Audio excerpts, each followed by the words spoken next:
कोरापुट गस्तरे राज्य मुख्य निर्वाचन कमिशनर मधुसूदन पाढ़ी 4टी जिलार त्रिस्तरीय पंचायत पौर परिषद विज्ञापित अंचल परिषद निर्वाचित प्रतिनिधि स्थिति और खाली पड़ा पदवीर स्थिति नहीं समीक्षा कर समीक्षा बैठक में कोरापुट नवरंगपुर मालकानगिरी रायगढ़ जिलार जिलापाल समेत जिला परिषद उन्नयन अधिकारी जिला पंचायत अधिकारी पौर विज्ञापित अंचल परिषद निर्वाही अधिकारी समस्त पदाधिकारी उपस्थित समीक्षा बैठक में अंशग्रहण कर आगक पंचायत निर्वाचन होगा बैठकर गुरुत्व अधिक मन कर आमर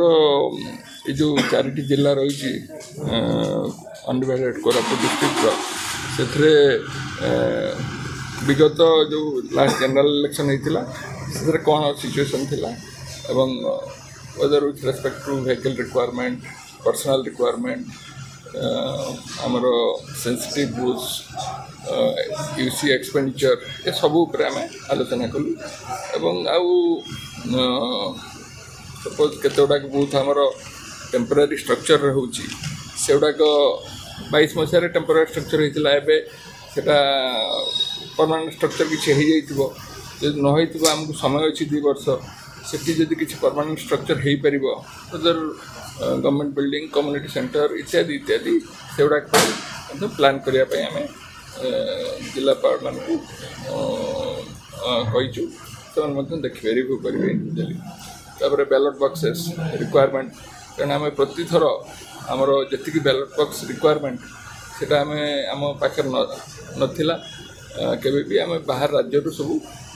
माने धार सूत्र आनिक आम फेरे दू बहुत ट्रांसपोर्टेशन कॉस्ट भी किसी खर्च हुए एवं एवं आम केमती चेष्टा करूँ पूरा सेल्फ सफिशिएंट हो और जोटा पुराना बैलेट बक्स अच्छी जोटा कि रिपेयरेबल अच्छी ताको रिपेयर करा जोटा रिपेयर हो पारनी ताको डिस्पोज कर